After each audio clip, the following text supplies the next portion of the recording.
Good evening, ladies and gentlemen. I'm your meteorologist named Kenny, and today I'm going to be talking about Tropical Storm Isaias. Here is the latest advisory from the National Hurricane Center. Here is the enhanced satellite. As you can see, the center is now just northwest of that little Bahama island right there. We are starting to get some clusters of thunderstorms on the eastern coast of Florida, but not yet. Those won't come until a little bit later. But here is the latest advisory. We currently have winds at 65 miles per hour. The pressure is currently 996 millibars. It is currently moving to the northeast at 8 miles per hour, and it is currently located 40 miles southeast of West Palm Beach, Florida, which is right about there. So this will continue to move off to the northwest, and it will bring impacts to Florida all day long, including lots of rain, tropical storm force winds, and possibly gusting up to hurricane force. It is unlikely, but anything is possible. Now, as we get to more of our area, here are the current alerts that the National Hurricane Center has put up. Anywhere in this orange area, we are currently under a tropical storm warning as of right now. Anywhere in this yellow is a tropical storm watch. Now, as this gets closer, if the National Hurricane Center sees any strengthening in this storm as it gets closer to our area and gets worried that we might have some hurricane conditions, they might issue a hurricane watch or even a warning. But as of right now, anywhere from Lumberton down towards Charleston and Savannah, we are currently under a tropical storm warning. And then anywhere from New Bern, just east of Wilmington, and also just south of Columbia, you are under a tropical storm watch. Now, when we talk about winds with this storm, obviously as the closer to the coast you get, the better chance you have of seeing those stronger winds. So anywhere from Whiteville down to Georgetown, we are looking at around 50 to 60 mile per hour winds. Now, it is possible that we might have an isolated 65 mile an hour gust, but that will only be on the beaches. But as we get into the more central part of Horry County, from Lumberton going down into King Street, we're going to be looking at 40 to 50 miles per hour. And then as we get to the western part of Horry County near Bennettsville, Darlington, and Florence, we're going to be looking at 30 to 40 miles per hour. Now, with these winds, we could potentially have a few trees or power lines down, and they could especially get knocked down near the coast. So obviously, as I just said, the closer to the coast, the closer to the coast you get, the better chance you have of seeing those higher winds. Now, it is possible that we could see some power outages. Obviously, the more closer to the coast you get, the better chance you have of seeing those power outages. And just make sure that tonight or all day today, if you have any loose items outside, like lawn furniture, toys, any balls that you play with outside, I would definitely bring them inside to your garage, because once again, we are currently expecting 50 to 60 mile per hour winds. That's just the winds, but we could potentially be seeing even higher gusts, possibly up to hurricane strength. So definitely be sure that you're bringing in all loose items outside. Now, when we talk about rain, as I just said, the closer to the coast you get, the better chance you have of seeing the most impacts, because it looks like, let me put my mask down real fast, let me get my marker. According to the latest track I saw, we are currently expecting a landfall anywhere between this area. So anywhere between Myrtle Beach all the way down to Charleston. We are not exactly sure where the exact location is where we will see a landfall with this storm, but just know anywhere south of Myrtle Beach, anywhere in between Charleston, Georgetown, Rose Inlet, and Myrtle Beach, we are currently expecting a landfall tomorrow morning. So that is why we have the best chance of seeing rain on the coast. 4 to 6 inches they are forecasting, anywhere from Lawrence down to Conway, Carolina Forest, all on the coast. And also just east of Marion, Johnson, and King Street, we are currently expecting 4 to 6 inches of rain. Now, as we get closer to the western parts of Horry County, we are currently expecting 2 to 4 inches of rain in places like Dillon, Darlington, Florence, and Marion, Johnson, and King Street, and also Hartsville. Now, as far as flooding goes, I don't have my eraser. Well, when that happens, excuse me for that. But as far as flooding goes, it will be widespread. It's not currently forecasted to have flooding, but as you guys know, anything is always possible. Now, we could have some flooding on roads or low-lying places or poor drainage areas during this storm. We could see some minor river flooding, but nothing nothing that we saw with Florence and Matthew a few years ago. Now, as I just said, we are currently under a flash flood watch. Myrtle Beach is just off the map, but do know Myrtle Beach, you are currently under a flash flood watch. But as we go into North Carolina and also Virginia, just south of Roanoke, Virginia. You are currently under a flash flood watch, and also into Raleigh, Fayetteville, Lumberton, Wilmington,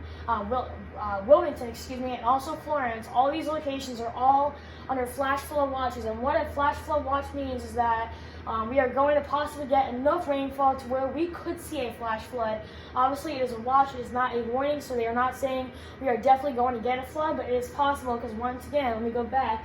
We are currently expecting 4 to 6 inches of rain anywhere around here, and also 2 to 4 inches of rain over there. So it is definitely possible that we could see a flash flood. And obviously a heavy rain threat, 3 to 5 inches of rain possible with flash flooding, and also we are pretty concerned about possibly the river flooding. Now, when we talk about a tornado risk, we could have some strong thunderstorms coming in overnight that could potentially produce a tornado. Once again, the only way that we would get a tornado is if we have two different, air currents coming together. One air current going towards the radar, one air current going away from the radar. That makes circulation in the atmosphere, and there a funnel cloud comes down, and you get a tornado. But as far as the tornado risk goes, we have a low risk of a tornado. Obviously, the forecast further to the west is almost zero, but it is not exactly zero. But we obviously just have a little bit of a better chance of seeing a tornado just closer to the coast. But once again, it is low. Once again, a low risk of a brief tornado. Obviously, it will be if we get a tornado, it's highly unlikely. But if we do, it will mainly be near the coast, and obviously the threat will diminish by daybreak on Tuesday. So now here is the hour-by-hour forecast. So this is at Sunday at 11 p.m. Eastern time. As you can see, Charleston. As you can see in Charleston, at 11 p.m. we're going to be only expecting 5 to 10 miles per hour winds with possible gusts up to 20. As you can see, some of the outer bands are starting to come into view, but we really aren't expecting any big winds or gusts at this point. Now, as we get into 4 a.m., we are starting to see some wind gusts. As you can see, Wilmington 5 to 10 miles per hour, only 20 mile per hour gusts. But now we are starting to see some more outer bands come into view.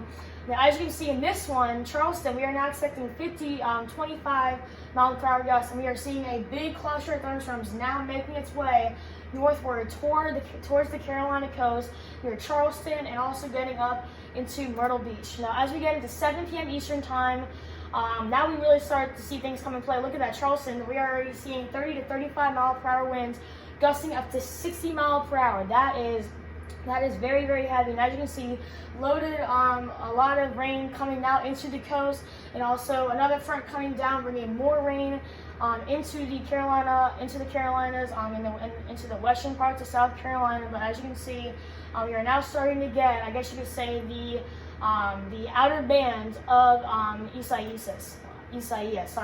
Now look at this. Now we are really getting that, I guess you could say, that outer cloud wall in the center of that storm, because look at that, Wilmington, 25 to 30 mile per hour wind gusts, gusting up to 50, and pretty much the same in Charleston.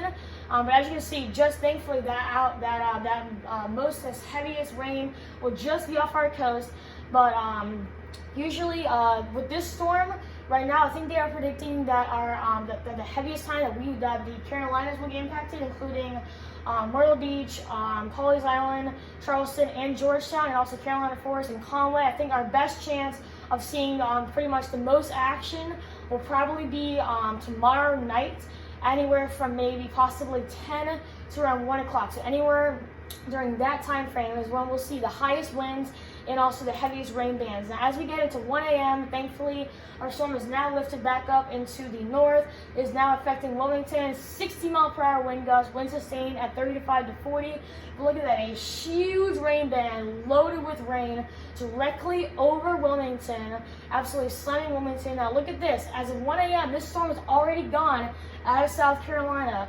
So this storm is a very, very, very fast-moving storm. And I forgot to tell you guys, the reason why this thing is going to be gone so fast is because we have a very strong area of low pressure way to the west of us, and that is going to be making a big dip in the jet stream pattern going all the way up northward. And so what it's going to be doing is it's kind of going to be like an engine for this. As soon as it gets over here, that's going to pick it right up and just push it way northward. So this is not going to be like Florence, where we have probably rainfall for 24 hours. We're probably going to have constant rainfall for maybe 10 hours max, and then this thing is going to be long gone. So thankfully, even though we are going to get some very heavy rain bands, it really won't last as long as you would normally expect in a normal tropical storm or a hurricane. Now, as we get into 5 a.m., now you can see that it is way up into the north part of North Carolina. Now getting into Virginia. Now we're seeing almost 50 mile per hour gusts in Raleigh and almost 40 mile per hour gusts in Nags Head. As you can see, that looks like a hail signature right there, where that white is. But thankfully, now we are starting to get all of that rain out of Wilmington. Thankfully, all this heavy rain is now off our coast. But we are still seeing a very strong thunderstorm that is just east of Raleigh and is just west of Nags Head. But that is all I have for the hourly. Here is the wave heights. As you can see, anywhere from 5 to 10 feet along our coast. Thankfully, as you head out to the coast, you'll see higher waves, 11 to 15 feet. And thankfully, way off the coast in that little yellow area is where we're seeing 16 to 24 feet of waves. Now, that is all I have for Tropical Storm Isis. Now, I do want to talk about the rest of this hurricane season because, let me put my mouse down. I want you guys to realize how active they're saying this hurricane season is. Okay, we are only right here. We are at this little peak, and we still have all of this to go, and we are already at our 10th named storm of the season. And according to the Weather Channel that I listened to this morning, we still have 98% of the storms to go. Usually, at this point, 98% of the storms are still to come, and 99% of the major hurricanes are still to come. And the peak of hurricane season is September 10th. So I want you guys to realize that we are only right there. We still have all of this to go.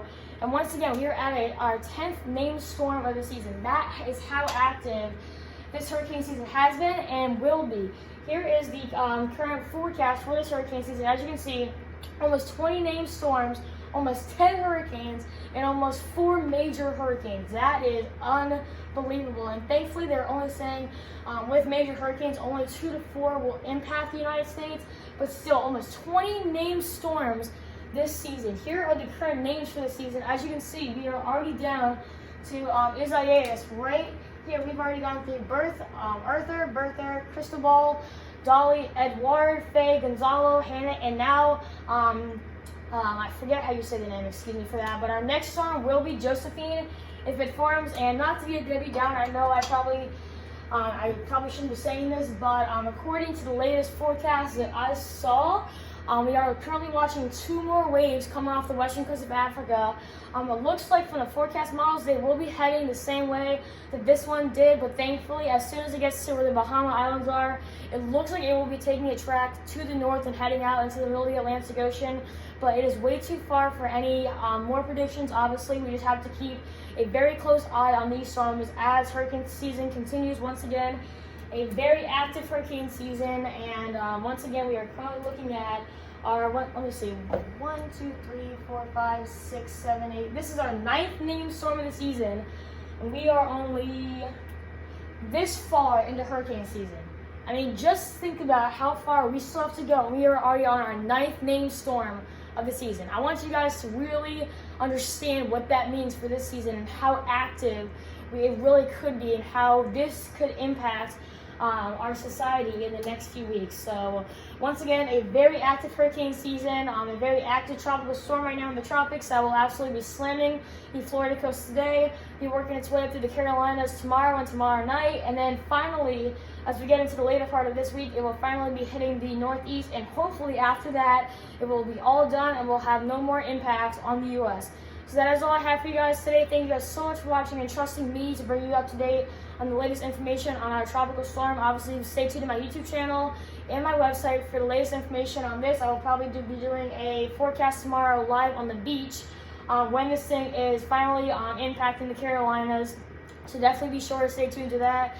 And obviously, once those waves get closer to the U.S., and also the Caribbean Sea, I will be doing several more videos on that. So as I always say, be sure to stay tuned to my YouTube channel for the latest videos, and also my website. I haven't been posting too many videos there, and I apologize for that, but I will try my very, very best to start posting more videos on there. So once again, thank you guys so much for watching. Hope you guys have a great day and stay safe.